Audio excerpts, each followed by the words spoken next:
Estamos en Hechos capítulo 3, versículos 1 al 11. Voy a leer en la Biblia de las Américas. Usted me puede seguir en su propia Biblia, por favor. Mientras leo en voz alta, usted puede leer con su mirada, en silencio. Y cierto día, Pedro y Juan subían al templo a la hora novena, la de la oración. Y había un hombre cojo desde su nacimiento, al que llevaban y ponían diariamente a la puerta del templo llamada La Hermosa, para que pidiera limosna a los que entraban al templo. Viendo a Pedro y a Juan que iban a entrar al templo, les pedía limosna. Entonces Pedro, junto con Juan, fijando su vista en él, le dijo: míranos. Y él les miró atentamente, esperando recibir algo de ellos. Pero Pedro le dijo: no tengo plata ni oro, mas lo que tengo te doy. En el nombre de Jesucristo el Nazareno, anda.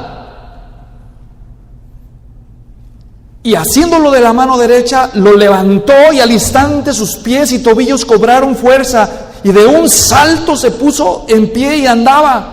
Entró al templo con ellos, caminando, saltando y alabando a Dios. Todo el pueblo lo vio andar y alabar a Dios, y reconocieron que era el mismo que se sentaba a la puerta del templo, La Hermosa, a pedir limosna, y se llenaron de asombro y admiración por lo que había sucedido.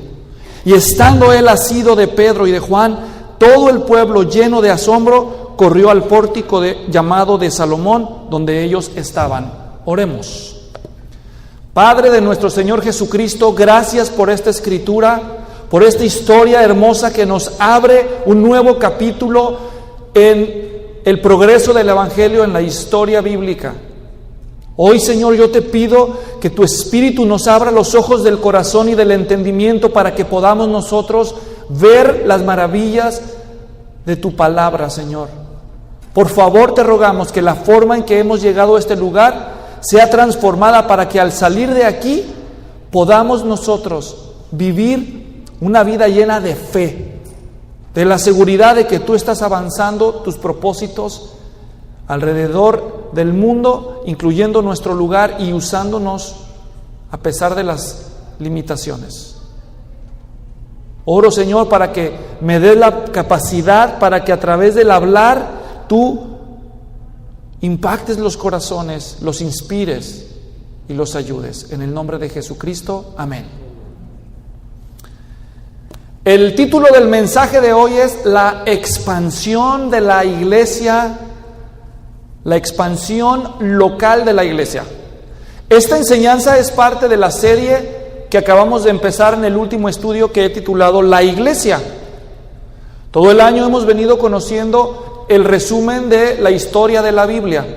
La primera parte del año aprendimos el Antiguo Testamento, hemos empezado después el Nuevo Testamento conociendo la vida del Señor Jesucristo, del Rey Jesús, y al completar esa serie empezamos una nueva que llamé La Iglesia.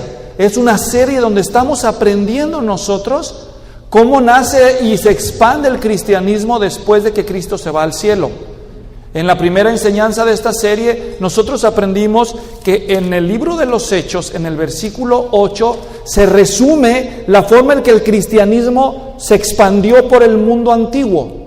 Y para recordarle la memoria, leo Hechos 1:8 que dice: pero recibirán poder cuando el Espíritu Santo venga sobre ustedes, y me serán testigos en Jerusalén, en toda Judea y Samaria, y hasta los confines de la tierra.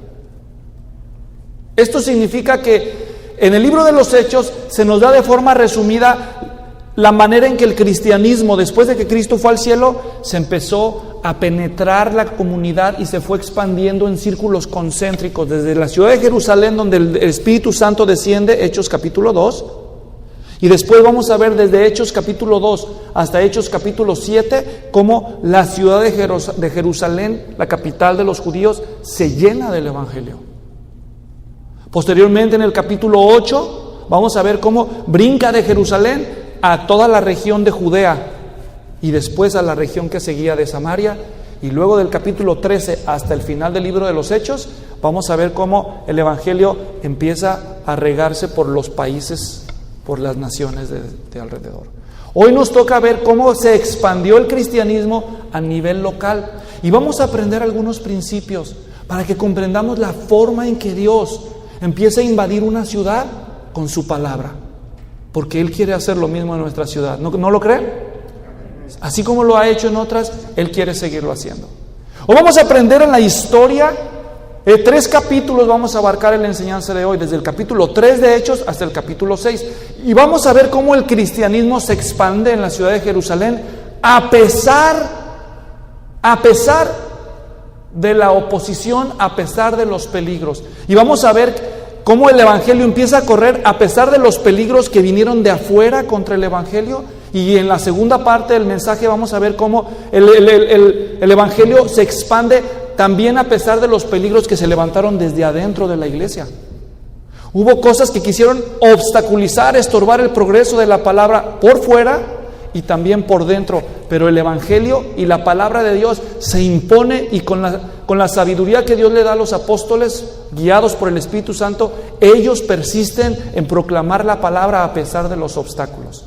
Y al final vamos a llegar a una conclusión de ver cómo esos obstáculos se pueden presentar en nuestras vidas y en nuestra ciudad, para que respondamos como los discípulos hicieron y podamos ver que Dios supere nuestros obstáculos para que la palabra siga creciendo.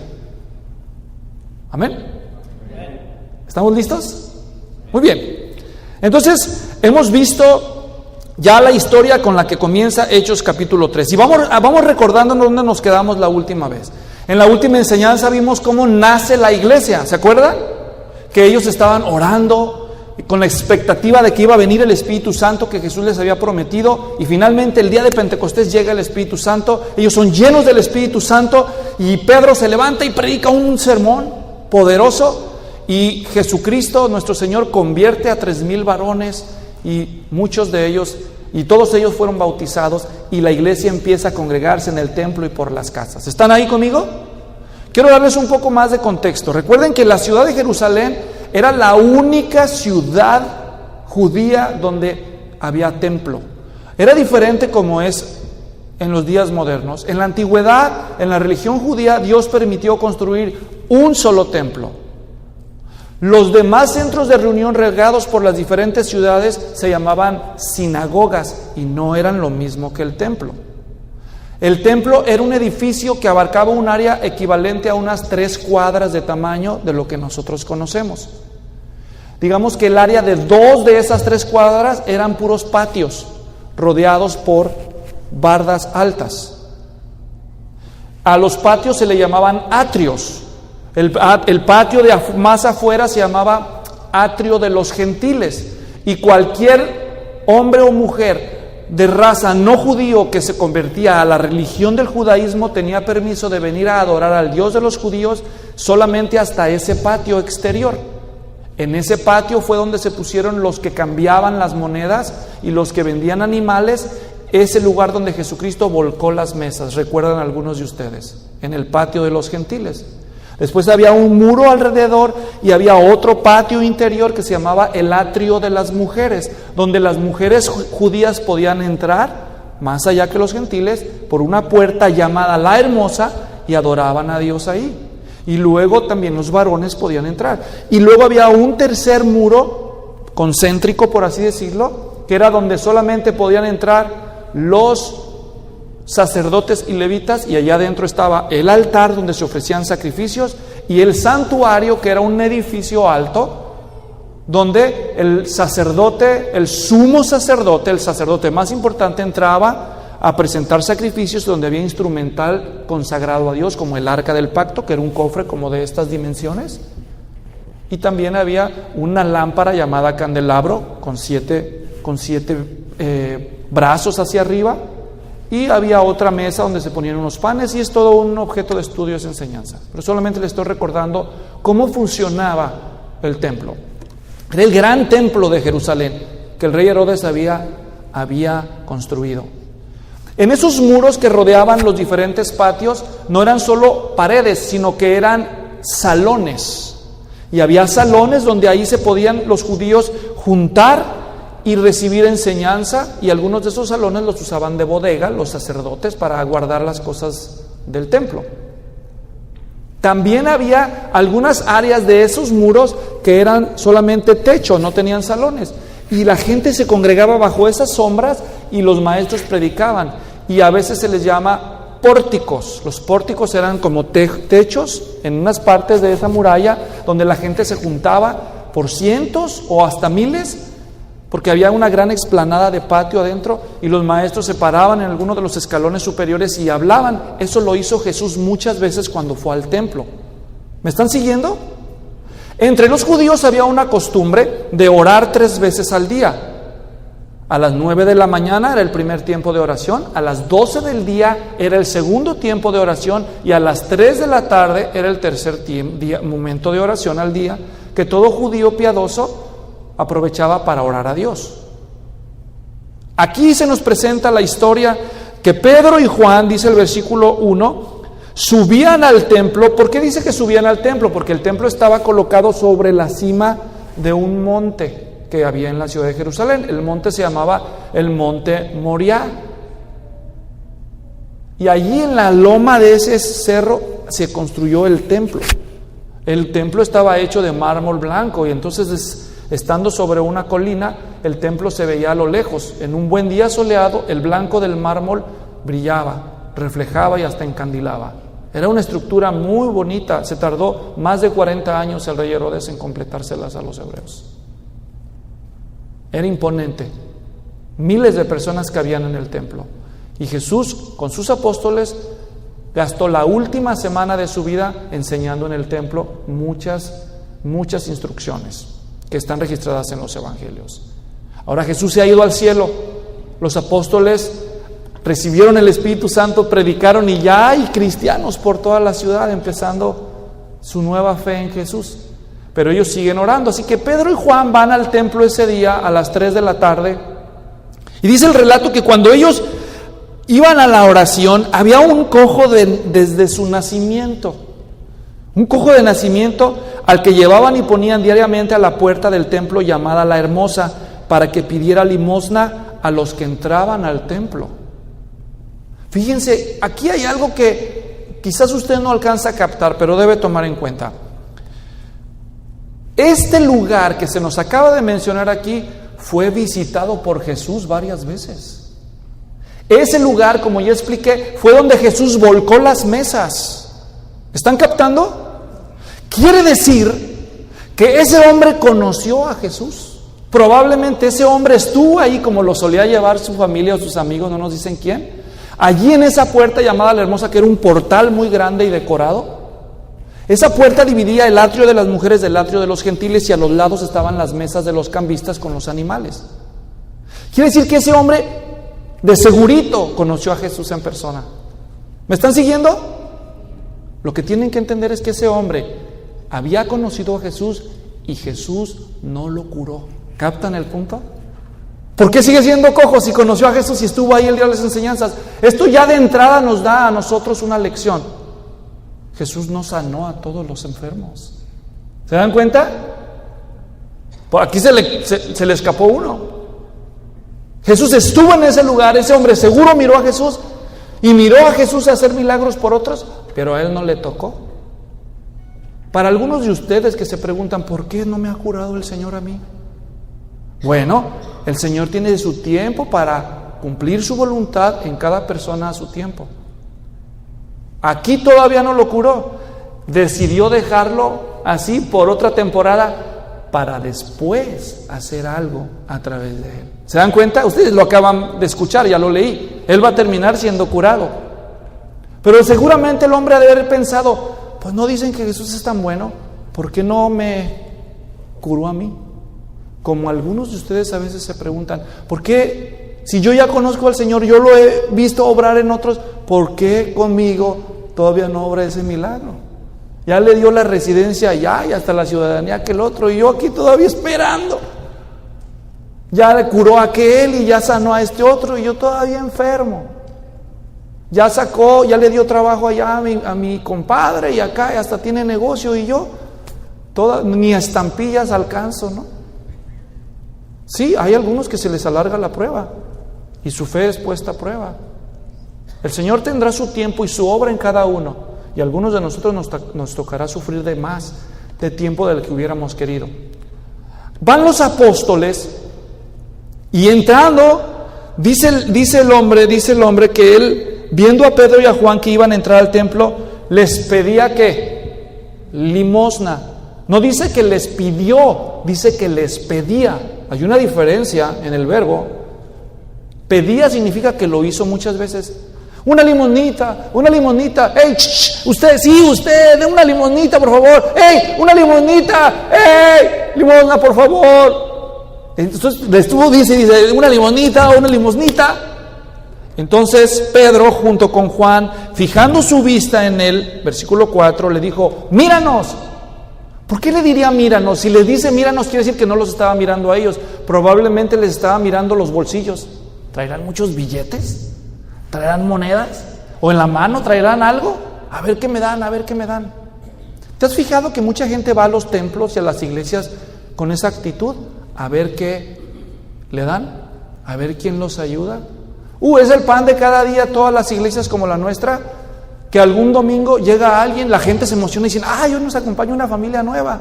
Pero la sorpresa es que se están esperando, hoy quiero hablar con el pastor al final. ¿Quién es el pastor? No, pues ahorita se lo presenta, es nuestro gallo, ahorita se lo vamos a traer. Y luego ya le presentan al pastor, pastor, fíjese que estoy pasando una gran necesidad, ocupo dinero.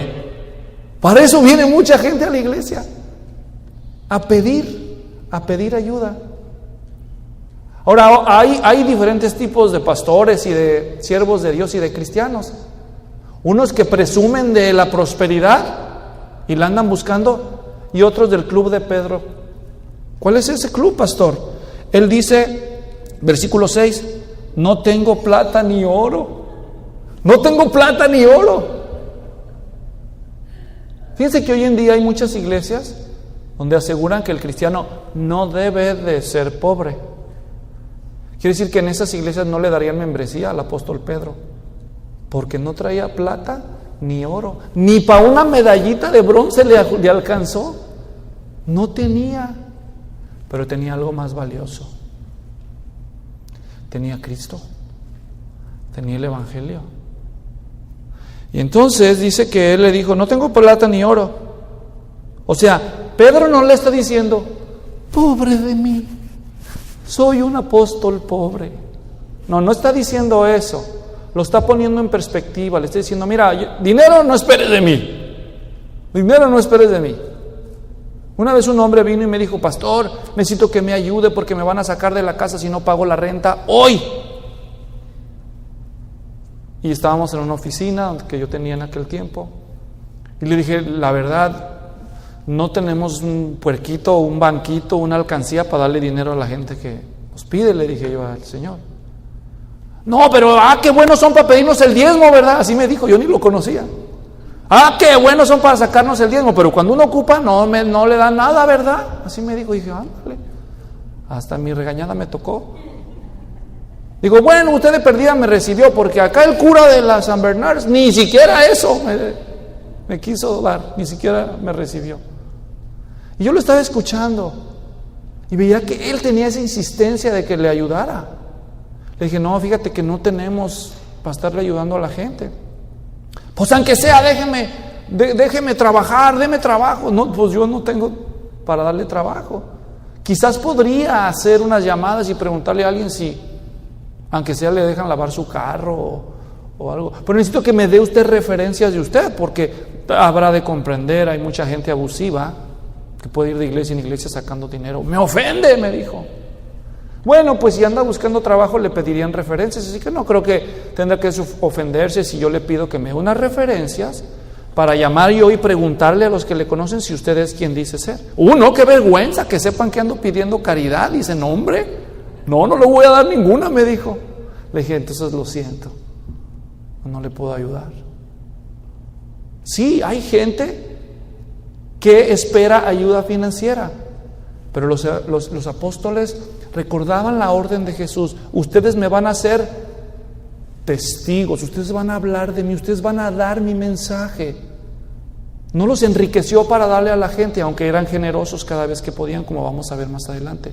Pero ellos tenían algo mejor que dar, y era la palabra de Cristo. Y Pedro le dice: no tengo oro ni plata, pero lo que tengo, eso sí te lo voy a dar, le dice. Le dice: en el nombre de Jesús de Nazaret, el nombre de Jesús Nazareno, anda, levántate, camina. Dice que lo agarró de la mano y lo jaló. Cualquiera hubiera dicho: qué abusivo, Pedro, no se puede defender y lo anda jalando. Hubieran estado los derechos humanos allá en el templo y le hubieran levantado un acta a Pedro: oye, abusivo, te aprovechas de los discapacitados, ¿por qué lo jalas? Y ándele, una multa. Pero Pedro dice que cuando lo jala, el hombre es fortalecido de sus tobillos y sus piernas. Y no sé si observaban, pues dice que pegó un salto. Hagan de cuenta que pega un brinco así tipo NBA y se emociona y empieza a decir: soy sano, soy sano, soy sano. Yo creo que Pedro y Juan se alegraron, dijeron: ahí está el Señor, ya empezó a obrar el Señor. Ese es el Señor que nos salvó, que nos mandó, el que hace esas cosas. Si tú hubieras sido Pedro, ¿no te hubieras sorprendido de que Dios te use para hacer un milagro así? Estoy seguro que Pedro se sorprendía de lo que Jesús hacía, a pesar de cómo él era.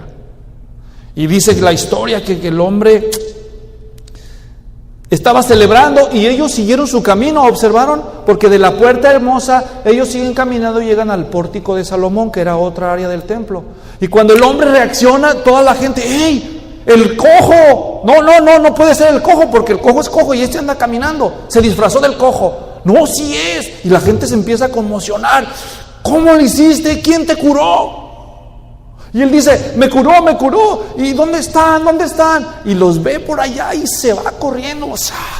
Y solo lo alcanza y los agarra. Dice que los asió. Dice: ¿a dónde van? Estos me curaron. Y la gente dice...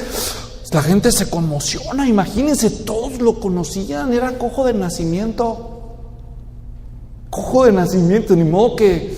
¿ahora qué? Ni modo que tapen el milagro. Y entonces él los agarra y él les dice: estos son. Y Pedro va a aprovechar el milagro que Jesús hizo y va entonces a agarrarlo de trampolín para predicar el segundo sermón del libro de los Hechos. Si ustedes ven el contenido del sermón que se nos empieza a relatar desde el versículo 12 en delante, dice: al ver esto, Pedro dijo al pueblo: varones israelitas, ¿por qué se maravillan de esto? ¿Por qué nos miran así, como si por nuestro propio poder o piedad lo hubiéramos hecho andar?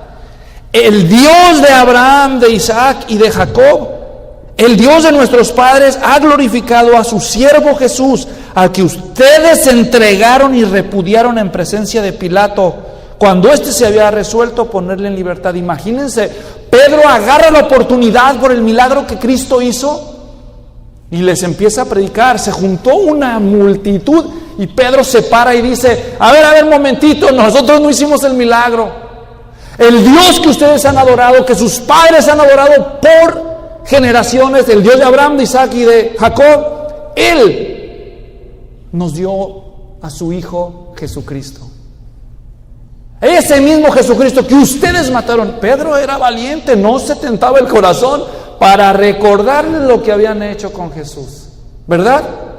Les dice: nosotros sabemos que Pilato había decidido perdonarle la vida a Jesús, pero ustedes no lo dejaron.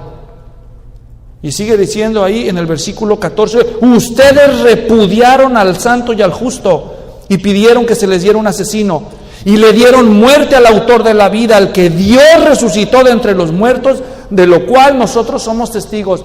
Pedro no se avergonzaba de hablar de la resurrección de Cristo. Había muchos testigos con vida de eso.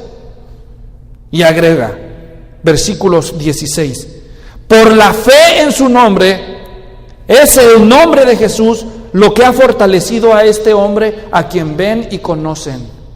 Y la fe que viene por medio de él le ha dado esta perfecta sanidad en presencia de todos ustedes. ¿A quién le está dando el crédito el apóstol? ¿Quién lo sanó?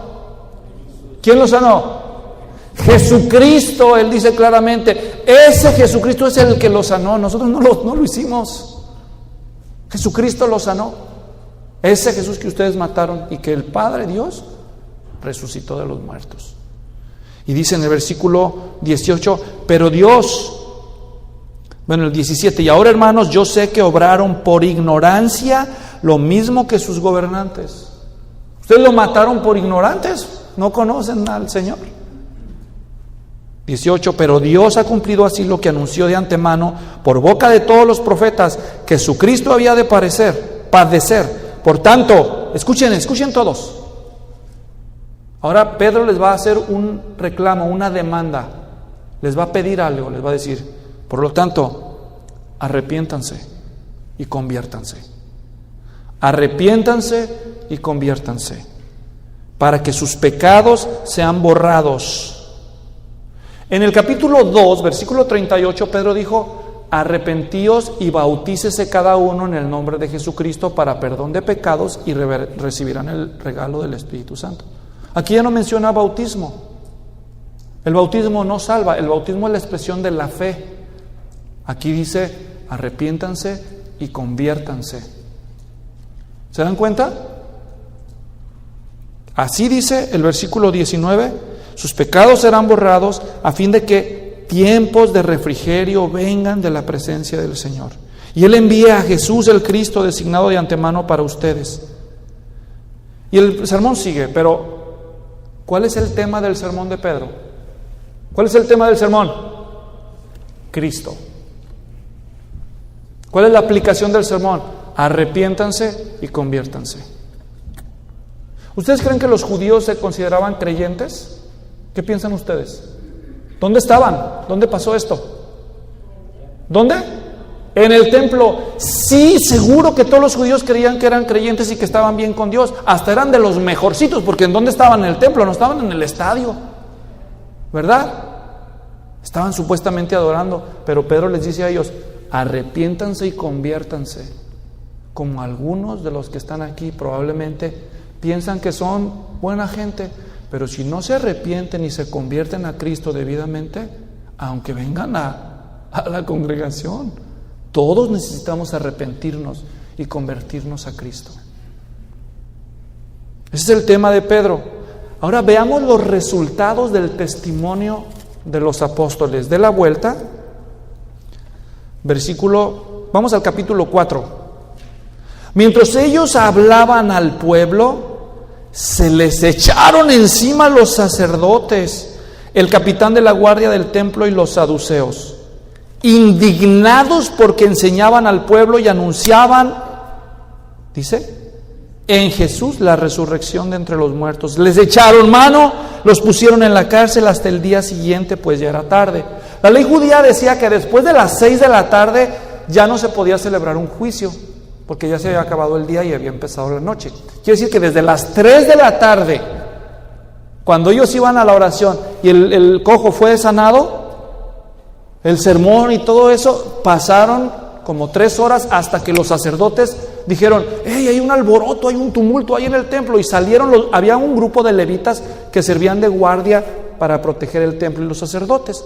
Para cuando se dan cuenta de lo que está pasando, salen, ya había pasado un buen rato y Pedro le estaba predicando duro ahí el evangelio. Y van y le dan el reporte a los sacerdotes principales y le dicen, hey, ahí andan los discípulos de Jesús haciendo otra vez sus herejías ahí en el templo. ¿Cómo? No es posible. Vayan y cállenlos, arréstenlos, ¿por qué son así? Entonces lo que se abre en campo, ya pasan de las 6 de la tarde. Ahora no los pueden juzgar ese día, pues los meten, como dicen los mexicanos, los meten al bote, los meten a la cárcel del templo.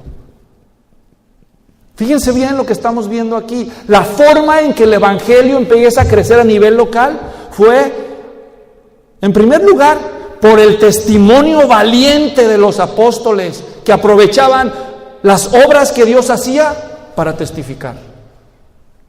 Yo he estado en campañas que organizan supuestos evangelistas, campañas donde supuestamente suceden sanidades y milagros y no predican a Cristo.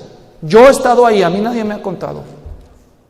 Yo he estado en algunos de esos que son ahorita aparentemente famosos Y hasta tienen programas en la televisión y andan de país en país haciendo noches de gloria y campañas de sanidades.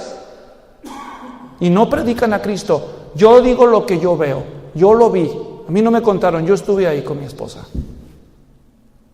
¿De qué sirve que tú sanas a una persona enferma si no le predicas a Cristo? Sí, sirve de algo. Se alivia por una temporada. En el mejor de los casos, que sea un milagro auténtico. Y se muere sano y se va sano al infierno.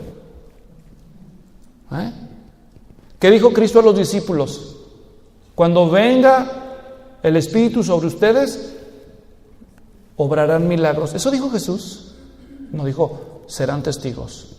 Id y haced discípulos a todas las naciones. Vayan y prediquen el Evangelio. De hecho, el Evangelio de Marcos dice, estas señales seguirán a los que creen en mi nombre. Harán milagros. Los milagros eran un medio para atraer la atención de la gente, para que los apóstoles les predicaran a Cristo. ¿Me están siguiendo aquí? Si ustedes hacen un estudio cuidadoso de libros de los Hechos, se van a dar cuenta que repetidas veces Lucas, el autor del libro, dice, y muchos milagros eran hechos por las manos de los apóstoles. Acuérdense que ya empezó a haber miles de creyentes, pero a no todos se les dio autoridad para hacer milagros, pero sí a los apóstoles y a unos cuantos más. Hoy en día no suceden tantos milagros como los que vemos en el libro de los Hechos. ¿O sí? No. Siendo honestos, no.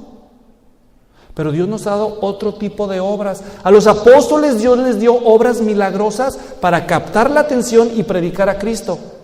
En el resto del Nuevo Testamento vimos que a todos los cristianos Dios nos ha dado otro tipo de obras, no necesariamente milagrosas, aunque Dios sigue haciendo milagros, según su soberana voluntad. Pero Dios nos ha dado buenas obras y obras de misericordia. Cuando tú haces buenas obras, captas la atención de la gente. Y cuando captes la atención de la gente, aprovecha. ¿Para qué? ¿Para qué debías aprovechar? ¿Para qué? Para predicar el Evangelio, exactamente. Porque si tú haces buenas obras y te quedas calladito, ¿me voy a entender? Los apóstoles fueron usados por Dios para hacer obras milagrosas y luego predicaban a Cristo. Los cristianos pueden hacer obras misericordiosas y entonces deberán de predicar a Cristo. Por eso, escuche bien, usted tiene que hacer lo mismo que hicieron los apóstoles, ser llenos del Espíritu Santo, ser llenos de la palabra de Dios, porque ustedes revisan el sermón de Pedro, no lo leí, pero en el versículo 22 Pedro cita Deuteronomio 18, ellos estaban llenos de la palabra de Dios. Ellos leían y memorizaron escrituras y cuando se les abría la oportunidad, ¿sabe qué hacían? Predicaban a Cristo y citaban las escrituras. Prepárate, cristiano. Haz tu devocional cada día, lee tu Biblia y ora, Señor, lléname de tu espíritu, lléname de valor, para que cuando se me abra la oportunidad, yo también pueda hablar con valor tu palabra. Pedro no convertía a nadie, el Señor lo hacía, pero usaba personas listas, llenas de la palabra y de valor para testificar. Mire, si no, versículo 4:4, pero muchos de los que habían oído el mensaje creyeron. ¿Qué creyeron? El mensaje. Llegando el número de los hombres, literalmente el número de los varones.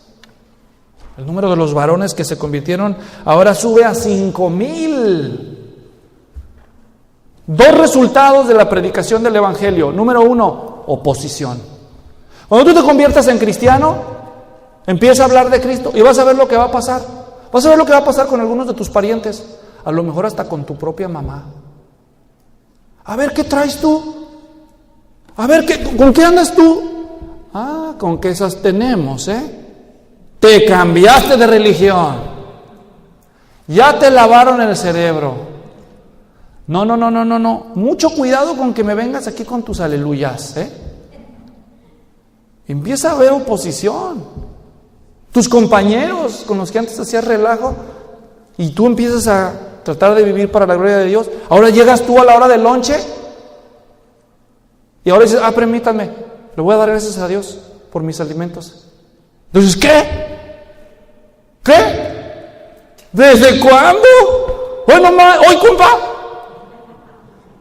El padre, llegó el padrecito. Ya, va a orar por los alimentos. ¿Verdad? Ya cuando tú quieres vivir como cristiano en tu vida cotidiana, vas a empezar a ver oposición. A veces vas a ver oposición como ellos lo vieron desde las autoridades superiores. Con que ya te hiciste cristiano, pues te toca venir los domingos. No, pero es que acuérdate que eres ilegal. Puedes perder tu trabajo. ¿Dónde agarras otro? A ver. ¿Verdad? Oposición. Pero también cuando alguien es fiel y predica, no solo hay oposición. Si tú te preparas, oras, Dios también te va a dar conversiones. Dios eventualmente va a cruzar en tu vida gente que Él tiene preparada para escuchar, y ellos van a decir: aquí hay un mensaje verdadero de Dios, y gente va a conocer de Cristo. Piensen en ustedes mismos. Todos nosotros en un tiempo de nuestra vida andábamos ahí haciendo nuestra propia voluntad. ¿En qué cabeza cabe los domingos en la tarde venir a estar aquí sentados oyendo a un predicador? Es que es una obra de Dios. Es una obra de Dios que a nosotros nos sale interés espiritual. Esos son resultados.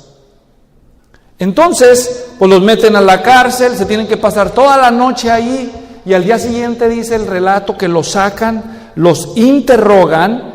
Si ustedes se fijan ahí en el capítulo ya 4, del versículo 5 en delante, vamos directamente al 8, dice: entonces Pedro, lleno del Espíritu Santo, les dijo: gobernantes y ancianos del pueblo.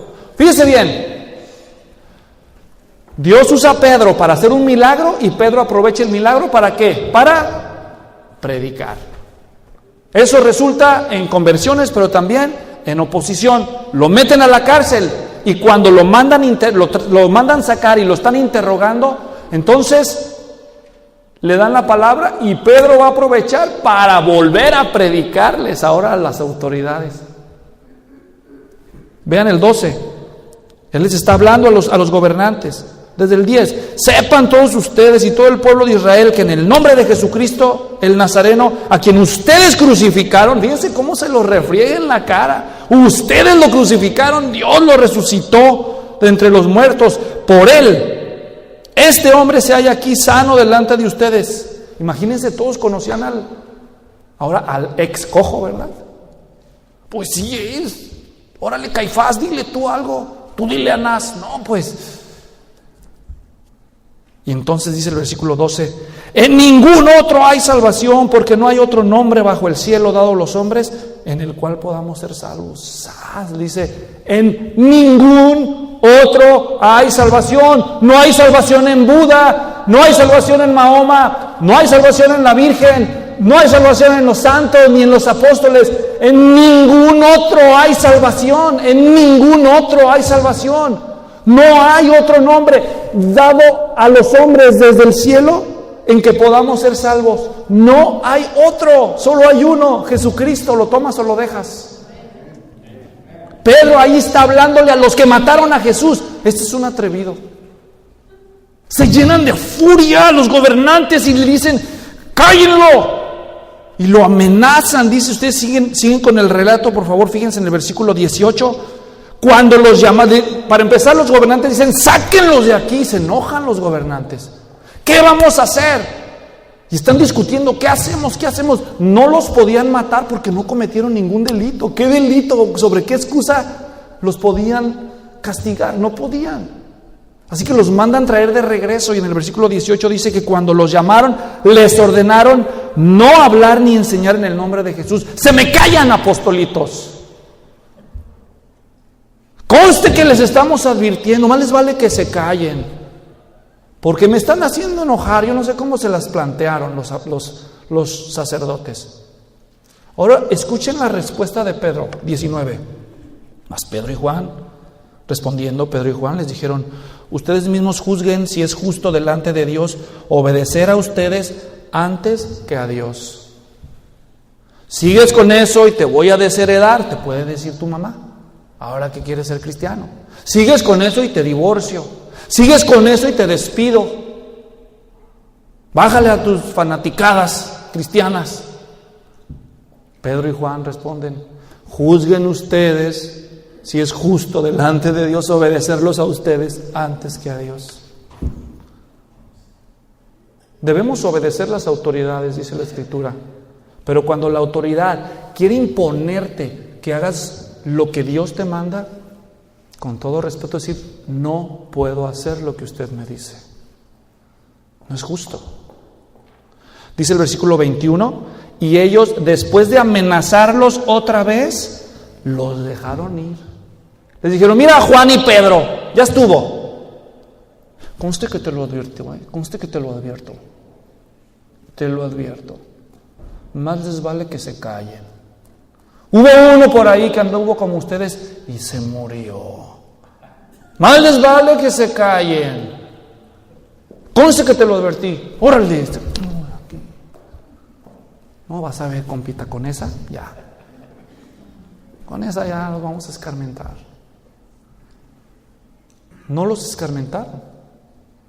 De hecho, si ustedes brincan rápidamente, ahí en el capítulo 4, cuando los sueltan, versículo 23, quedaron en libertad, fueron a los suyos. ¿Quiénes son los suyos? Los cristianos. A los cristianos que estaban ahí. ¿Qué van a hacer con Pedro? ¿Qué van a hacer con Juan? Yo creo que estaban pues así en la incertidumbre. Y cuando llegan, les contaron todos los que los principales sacerdotes y los ancianos les habían dicho, y al oír esto, unánimes alzaron la voz a Dios. ¿Qué significa eso? Oraron, eso significa. ¿Están captando el punto? Oraron y dijeron: oh Señor, tú hiciste el cielo y la tierra. Ellos empiezan a citar Éxodo, Nehemías, los Salmos. Es una iglesia llena de la palabra de Dios. Hasta para orar se dejaban guiar por la palabra de Dios para orar. Si a ti te hubieran amenazado de muerte, llegas con los hermanos y a la reunión de oración: hermanito Javier, me amenazaron, hay que orar. ¿Tú qué hubieras esperado que te pidan? Hay que pedirle a Dios que no me maten, que me proteja, que me haga flaquito como el pastor para ser invisible, cuando pase no me miren, que Dios me libre, que los acabe. O sea, ¿tú qué hubieras pedido? Los acaban de amenazar, ¿tú qué pides? Ahora escuchen lo que ellos van a pedir, para que vean la diferencia. Por eso ustedes no son los apóstoles y los... Dice ahí la Biblia, que ellos empiezan a citar la Biblia. Versículo 27. En verdad, en esta ciudad se unieron tanto Herodes como Poncio Pilatos. Y luego siguen con su oración. Y el versículo 29. Escuchen la oración. Y ahora, Señor, considera sus amenazas. Y dice ahí, y protege a tus siervos. ¿Eso dice? ¿Qué dice? Permite que tus siervos, ¿qué? Hablen la palabra. No, hombre, estos cuates están tremendos. Los arrestaron por andar hablando. ¿Y qué piden ahora? ¿Que Dios les dé permiso de qué? ¡De seguir hablando! No les importaba su propia vida con tal de predicar a Cristo. Por algo las iglesias crecieron y las de nosotros pues nomás no crecen. ¿Verdad? Cállese si no lo corro. Sí, patrón. ¿Verdad? Ahora, no estoy incitando la necedad. Si le pagan para trabajar, trabaje. Predique en sus tiempos libres, en su break, cuando salga. No, pastor, me corrieron, ore por mí. ¿De veras? Sí, por predicar a Cristo. ¿De veras? Oiga, ¿por qué lo anda corriendo? No sea racista. Dice, pues no quería trabajar, se la pasaba predicando. Yo le pago para que me haga el trabajo, no para que se... ¿Verdad? No, pues predique en tus ratos libres, no seas así, ¿verdad? No seas mártir aparente, o sea, ¿no? Los apóstoles y los cristianos pidieron valentía para hablar. Dice cuando termina la oración, versículo 30, mientras extiendes, dice, tu mano, Señor, para que se hagan curaciones, señales, prodigios mediante el nombre de tu santo siervo Jesús. Después que oraron, el lugar donde estaban reunidos, ¿qué pasó? Tembló y todos fueron llenos del Espíritu Santo. ¿Y qué dice que hicieron? Hablaban la palabra de Dios con valor. Hoy en día la gente cree que cuando son llenos del Espíritu Santo, dan el azote. ¡Ah! Y ya ven fui al cielo y vi los caballos. No inventen, lean la Biblia. Cada vez que ellos fueron llenos del Espíritu Santo, el resultado de esa llenura era valor para predicar el Evangelio. No para predicar que el cielo es real, ni que el infierno es real. Para predicar a Cristo con valor. Y no eran de Jalisco, que no se rajan. Estos eran cristianos que predicaban con valor, como un reflejo de la llenura del Espíritu Santo. Tanto fue así que si se brincan al capítulo siguiente, capítulo 5, dice el versículo 12, otra vez, que por mano de los apóstoles se realizaban muchas señales y prodigios entre el pueblo, y estaban todos unánimes en el pórtico de Salomón. Más milagros. ¿Están siguiendo cómo se repite el ciclo? Otra vez empiezan a suceder más milagros. ¿Y cuál es el resultado? Versículo 14, y más creyentes en el Señor, multitud de hombres y mujeres se añadían constantemente. ¿Se dan cuenta? Ellos hacían milagros y aprovechaban ¿para qué? Para predicar, y más gente se convertía. Se convirtieron tantos otra vez que dice en el versículo 17 que levantándose el sumo sacerdote y todos los que estaban con él, es decir, la secta de los saduceos, se llenaron de celo. Se llenaron de celo, echaron mano a los apóstoles y los pusieron en una cárcel pública. Hacen otra vez otros milagros, los arrestan, los metían a la cárcel y dicen, mañana vamos a ver qué hacemos con estos. Y dice la Biblia en el 19 que un ángel del Señor durante la noche abrió las puertas de la cárcel y sacándolos les dijo, huyan cristianos, corran por su vida. Eso les dijo el ángel. Versículo 20. Pedro, huye porque te quieren matar. Huye, escóndete. Es más, va a ser Halloween, ponte un disfraz. Así no te reconocen. ¿Eso dijo el ángel, que huyeran a salvar su vida? ¿Por qué los metieron a la cárcel? ¿Por qué? Ayúdenme, por favor. ¿Por qué? ¿Por qué? Por predicar. Por hacer el bien y predicar. Los arrestan, los meten a la cárcel. Pues Dios manda a su ángel y los libera. Y cuando salen, el ángel les dice, ¿saben qué? Ahora que ya salieron. Y tal vez Pedro está diciendo, que ya nos vayamos a... Y el ángel les dice, id puestos en pie en el templo, hablad al pueblo todo el mensaje de esta vida. Sopas. Los libera el ángel y ya está amaneciendo. El gallito está cantando y ya está Pedro en las gradas. ¿Listo? ¿Listo, Johnny? Vamos a echarnos el sermón. ¿A quién le toca? Te toca, compa. Órale, pues. Judíos madrugadores, les tengo que decir una noticia. Otra vez. Imagínense la sorpresa de los guardias y los sacerdotes cuando dicen, vayan a traerme esos protestantes. Tráiganselos, órale, porque los ahorita los vamos a enjuiciar. A ver, ábrele la celda. No, pues espérate, le eché doble llave y candados y aquí le puse hasta el nudo ciego de la cadena para que no. Y ahí abren todo y... No inventen, yo aquí los dejé. Y en eso ahí entra alguien corriendo. ¡Hey! ¿Ya vieron quién está allá afuera? ¿En el patio? ¿Quién? Ahí están los protes. Los apóstoles están predicando otra vez. ¿No les dijeron que los encerraran?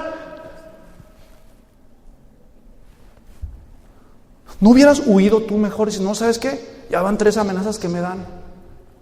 Esos cuates estaban aferrados, obsesionados con Jesús y con el mensaje del Evangelio. No atinan. ¿Qué pasó? Los guardias van, dice el relato cuando lo leas con calma, los agarran, los traen ante el sacerdote con cuidado, no sabían qué pasó. Y otra vez los sumos sacerdotes, los gobernantes del Sanedrín les dicen a los apóstoles, ¿no les dijimos que se callaran? Y Pedro les dice, no podemos obedecer a los hombres antes que a Dios, se los dijimos. Y se dice que se enojaron y crujían los dientes y los querían matar, pero un hombre sabio llamado Gamaliel se para y le dice: espérense, sáquenlos tantito. Se los llevan afuera y le dicen: miren, si esto que están haciendo estos hombres es de Dios, no lo van a poder parar. Si es de los hombres, se va a disipar, ya ha pasado antes, pero si es de Dios, no sean ustedes hallados peleando contra Dios, aguas con lo que van a hacer. Y Dios usa a Gamaliel para quietarlos. Entonces los manda: a ver, tráiganlos de regreso. ¿Qué no les dijimos que no predicaran? No podemos dejar de predicar de lo que nosotros hemos visto y oído. Se los advertimos. Y dice ahí, si ustedes van conmigo ahí, en el capítulo 5, dice al final, en el versículo 20, no, es más adelante. Dice que, estoy en el capítulo 5, versículo 40. Ellos aceptaron su consejo, el consejo de Gamaliel, y después de llamar a los apóstoles, los azotaron. ¿Qué les hicieron? Pónganmelos ahí. Se los advertí. Yo le dije claramente que si volvía a sus andadas, se iba a acordar de nosotros. Órale, allí, amárenlos. Y ¡guau! Y ¡zas! Le empezaron a dar sus latigazos. Y cuando les dieron los azotes, versículo 40, dice: les ordenaron que no hablaran en el nombre de Jesús y los soltaron. Ellos pues salieron de la presencia del concilio regocijándose de que hubieran sido tenidos por dignos de padecer afrenta por el nombre de Cristo. El día que te den la primera cachetada por ser cristiano, el día que te corran por primera vez por ser cristiano, Dios no permita, pero el día que te den la primera pedrada por ser cristiano, el día que te larguen de tu casa por ser cristiano, vas a entender el gozo de sufrir por Cristo injustamente. Ahora que si sufres por tus malas acciones, vergüenza deberías de tener, no orgullo. Pero cuando sufras por la causa de Cristo, vas a saber lo que ellos vivieron. Un gozo espiritual. Puedes sufrir por causa de Cristo, pero vale más el mensaje del Evangelio que nuestra propia vida y tranquilidad. Por eso creció la iglesia en Jerusalén, por esta tenacidad de los apóstoles de predicar a Cristo. Pastor, yo no tengo eso. ¿Cómo quisiera yo ser Juan? ¿Cómo quisiera yo ser Pedro? Pero yo soy yo. Yo me intimido. No sé hablar en público. Me pongo nervioso. Ora. ¿Qué hizo la iglesia cuando soltaron a Pedro y a Juan? ¿Qué se pusieron a hacer? ¿Se acuerdan? Oraban y decían: Señor, concédenos hablar con valor. Eso no es de mí. Eso que lo haga el pastor Luis. Que a él le tiren la pedrada, nosotros oramos por él. Ora tú, dile: Señor, dame valor para hablar. Ora así y verás si Dios no te va a ayudar. Es cuestión de tiempo. Y Dios te puede usar. El número de los discípulos se propagó. Y cuando la iglesia empieza a crecer y a crecer, cualquiera hubiera dicho: superaron los cristianos las amenazas externas. Ni los azotes ni los latigazos fueron capaces de parar el evangelio. Pero sucedió que empezaron a levantarse de adentro de la iglesia otros peligros. Y se nos mencionan dos peligros, dos problemas. Primero, en el capítulo 5, versículos 1 en delante, se nos relata la historia de un tal Ananías y Zafira.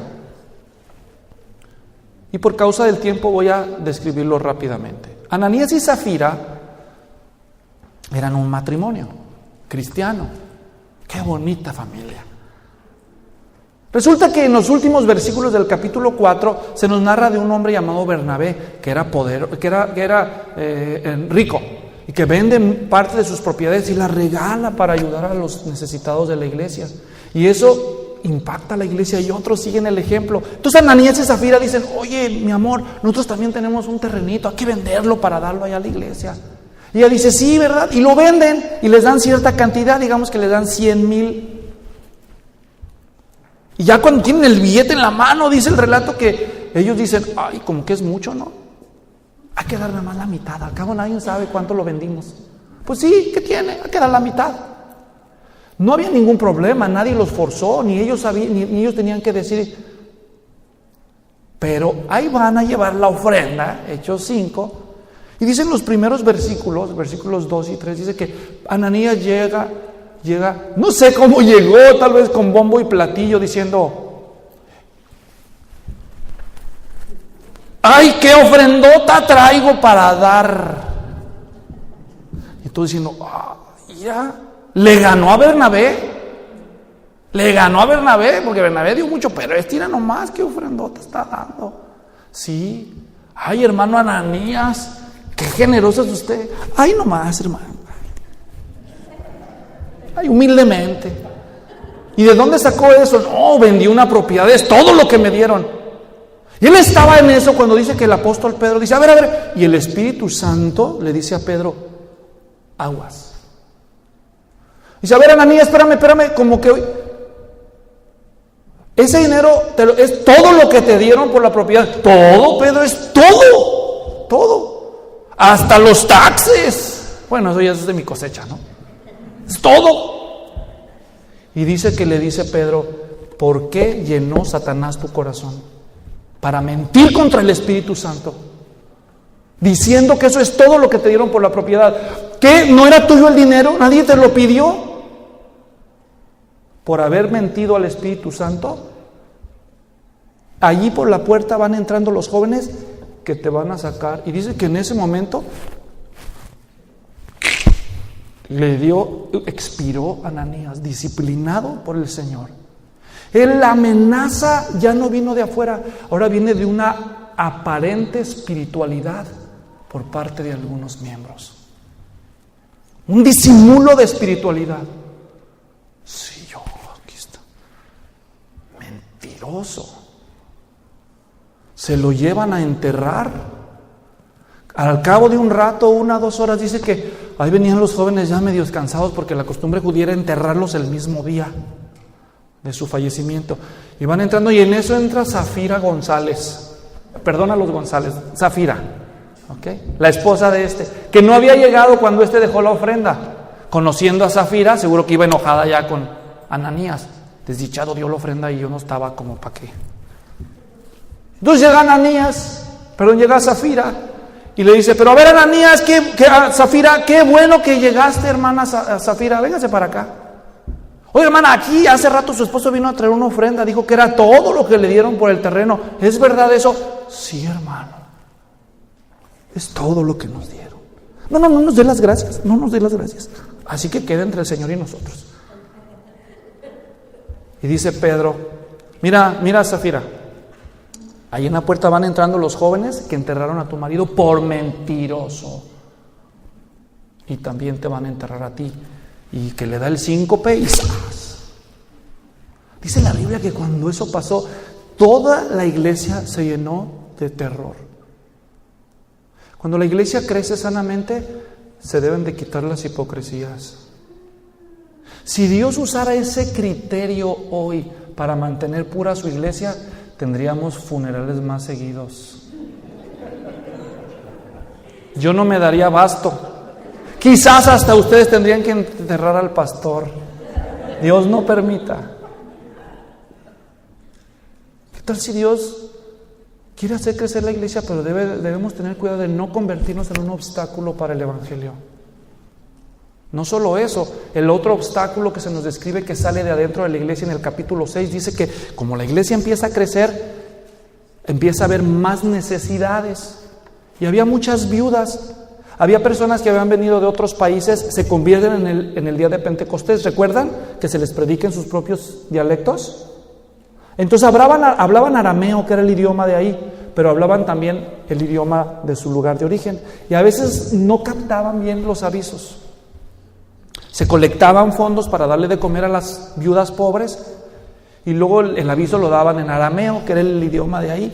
Pero las que no hablaban bien arameo, pues no entendían. A ver, hagan fila las viudas aquí para darles de comer. Y las otras andaban allá.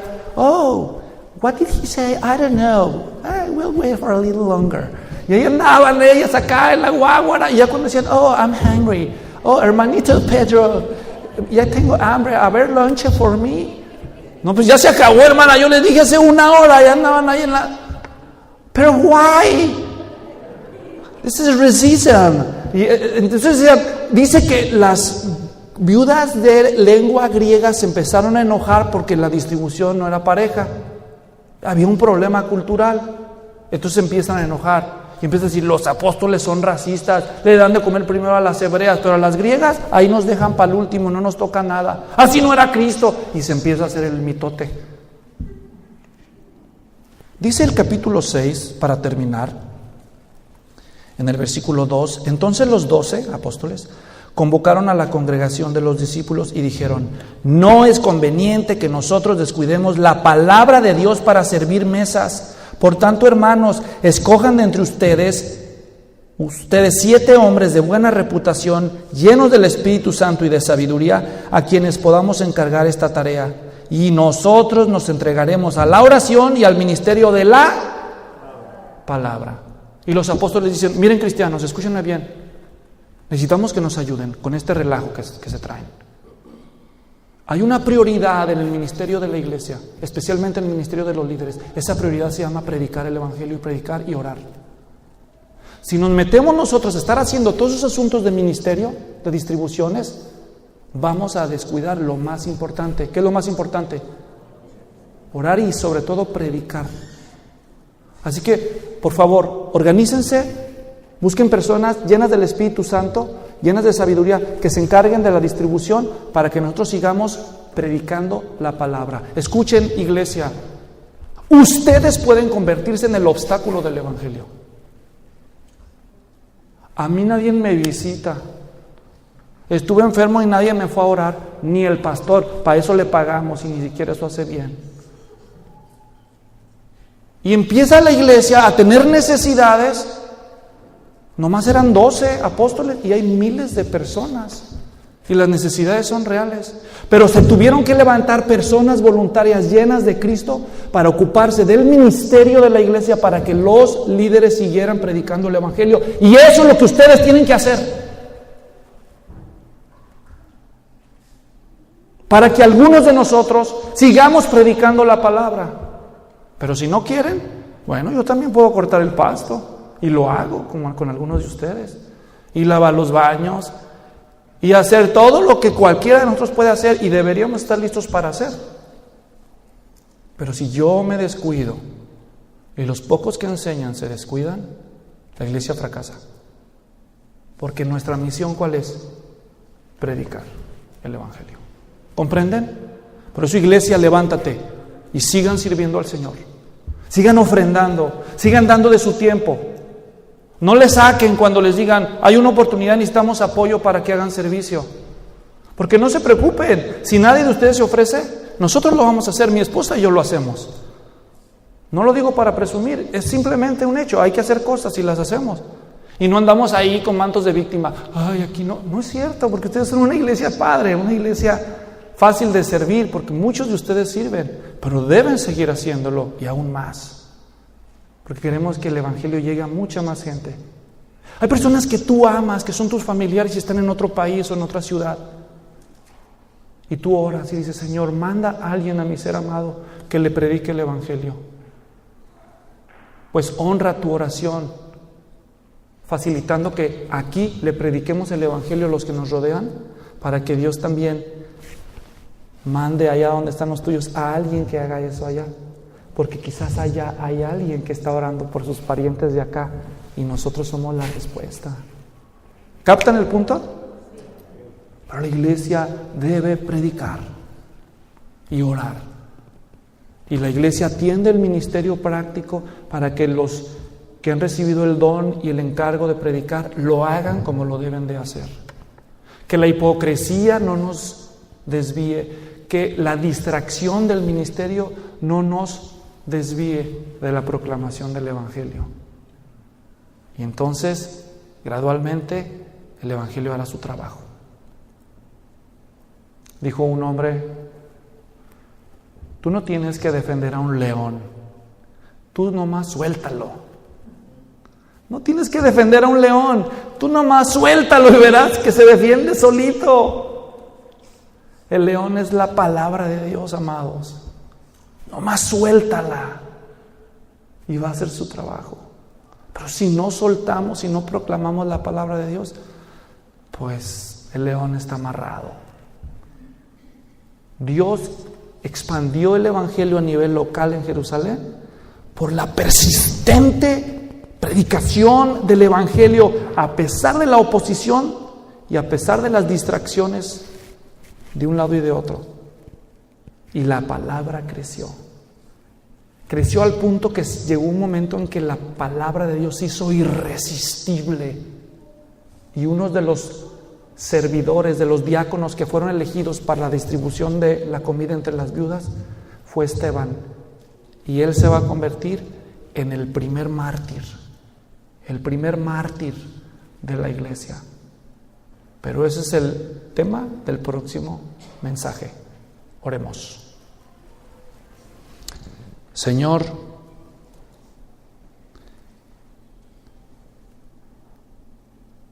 te pedimos que nos llenes de tu Espíritu, Señor, y que nos concedas estudiar tu palabra y entregar más tiempo a la oración y no permitir que algo nos distraiga, para que cuando estemos listos se nos dé la oportunidad, proclamemos a Cristo. Oro para que nuestra iglesia aprenda a evangelizar, Señor, y persevere en la oración. Oro para que nos ayude, Señor, y para que el evangelio progrese en nuestra ciudad. Que nuestras buenas obras nos sirvan para trampolín para hablar de Cristo. Gracias, Señor. En nombre de Jesús, amén.